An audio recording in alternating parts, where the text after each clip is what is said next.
So chapter 2, now that I've quit drinking, what happened? What happened?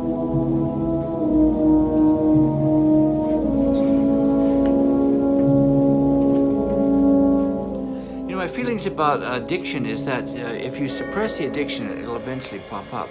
And the way to get rid of any addiction is to sublimate, to change it into something less harmful. And luckily, I had quite a decent yard and privacy in the back. And I had access. I got one of my old neighbors was selling pot, very expensive, overpriced, but she was selling little seeds and clones. So I bought 5 of them. I bought 5 plants, put them in my backyard. Well, they were like 10 feet high, huge marijuana plants. I had about a 4-year supply of pot I grew in the backyard. One plant was so high you could see it over the top of the house, so I had to move it into a ditch kind of in the greenbelt area behind there to get it down lower. It's huge. So I had all that pot free, basically free. And I started getting, instead of drinking, I would get high. And every day around 5 o'clock, I would really get the urge for, to start hitting the booze. So I made a cocktail out of low sodium V8 juice, Tabasco, Worcestershire, vinegar, and the V8 juice. So it was like a little Bloody Mary. And you kind of get a burn in your throat. And it's like, okay, that's the tingle. I guess I'm getting some booze. And that shut that down. So that's how I did it. And I'd recommend it to anybody.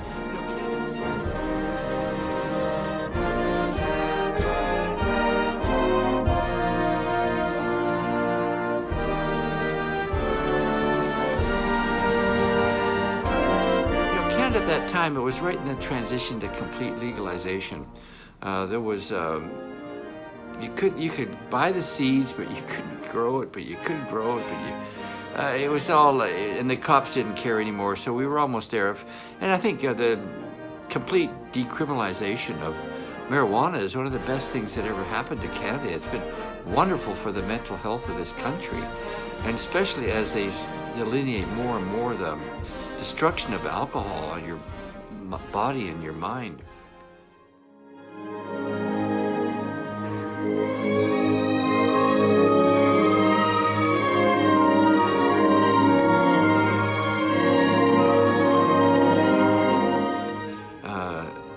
To go to an edible marijuana and be stoned all day is so much. Even my doctor just said, please, it's wonderful. Nobody wants to see you drinking, especially when you get older. There's nothing more disgusting than a senior that smells of liquor. It's just like loser. So where do we go from here? Let me think about it. I don't know what the fuck is going on. So here we are. No more drinking, getting stoned every day. No real financial worries in the world. What do I do now? I did gardening. I started walking every day, increasing my walking, and the weight was coming down and starting to feel absolutely terrific. Reverse diabetes, for example. And it kept busy, and I still was going to Puerto Vallarta for 3 months in the winter on the beach, and that just was not satisfying.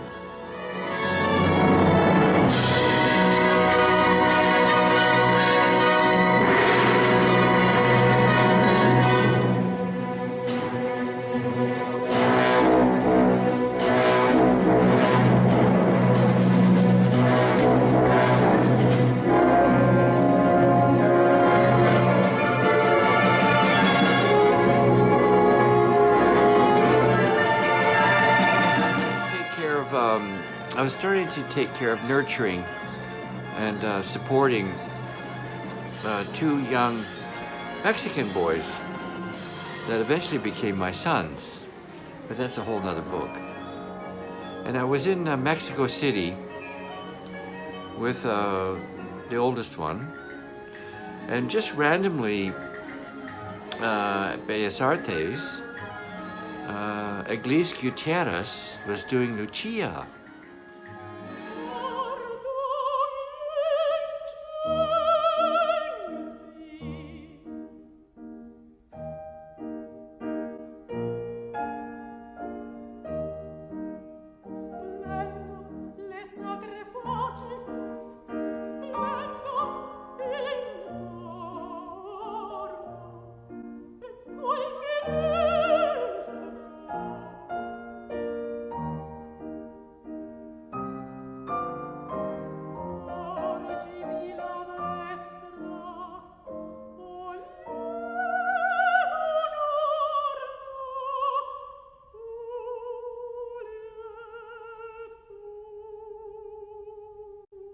And it was his first opera, and he loved it.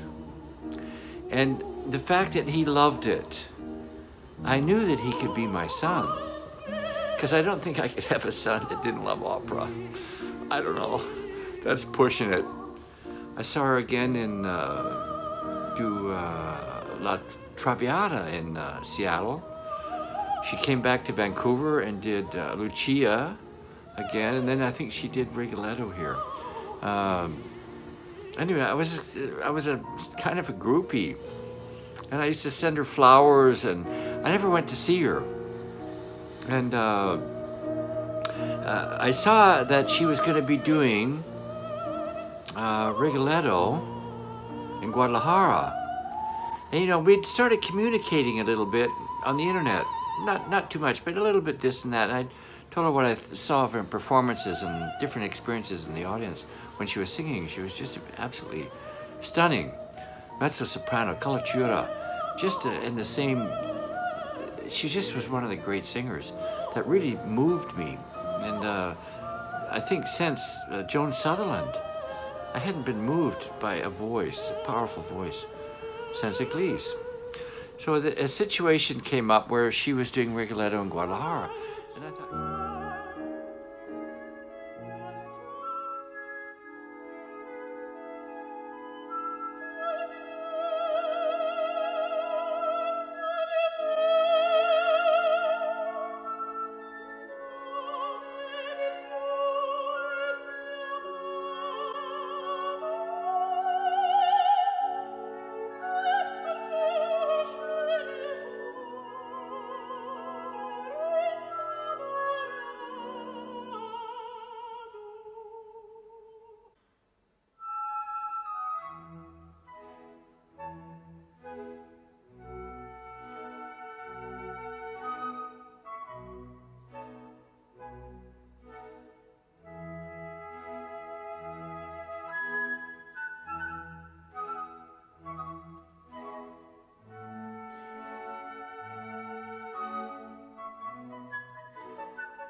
And I thought, you know, I'm going to fly down and see her. And I just randomly, I didn't tell her I was coming. I just randomly went to Guadalajara, flew down to Guadalajara, and the closest hotel to the Bellas Artes is the whole Hotel Roma. So I got a room in Hotel Roma. I didn't know, and they gave me a room, and I went up to the third or fourth floor. And as I was going down the hallway, I heard Eglise's voice. She was warming up for the performance that night. She was doing all her exercise. I knew immediately it was her, and I was in the next room. Unbelievable. So anyway, I went and got a ton of flowers and went to the performance, and then afterwards I got brave and I said, you know, I'm going to go say hi to her and take her the flowers. And it was wonderful. We had the most wonderful performance and evening back, and spent the whole next day with her. And it was she just recognized and acknowledged the fact that I was an artist, and it kind of was an awakening. Oh, I got to tell you a story in Degollado. What happened in Degollado? I almost got fucking killed there. Anyway, I was in the box seats on the right. It's a beautiful hall. The sound is just like an echo chamber. It's styled after La Scala. One of the most beautiful. I wish we had a theater like that in Vancouver. So I was in the box seats, and right in front of me, between me and the audience, there was this guy, obviously a narco guy. He had his hooker date and covered in big rings and cheap, flashy watches and shit like that. And he had his the bodyguard was outside the box door. He kept looking at his phone. Fuck. He's talking about right between me and the audience. So we're in the big aria in Rigoletto when he tells her that, you know, he's her father, and that great scene, and she's right in that incredible moment. And this guy flips up his fucking phone with a message, and I tapped him on the shoulder with my program. And then I thought, oh God, you're dead now. You're just gonna disappear into the desert. So I knew at the ending the opera was coming. I could anticipate, you know, I knew what was coming, so I didn't wait for the applause or anything. We got near the end, I just zipped out the door, went up to the top balcony, and I stayed there for the rest of the night. Oh man, that would have been the end of me. I stayed up at the end of the night. I stayed up there till the hall was cleared. Everybody was out, and then I came down and went backstage and hung out. And then that's when I met Eglise, and it was just absolutely marvelous. And gave her some flowers. I have one of the best photographs of my life with her in that moment. I told her the story of how my son had seen her in Lucia, and how I knew in that moment that he loved opera, that he was my son. You know, sons are not genetic. Sons are spiritual. So it goes from there. It really gets better from there. So let me fill you in.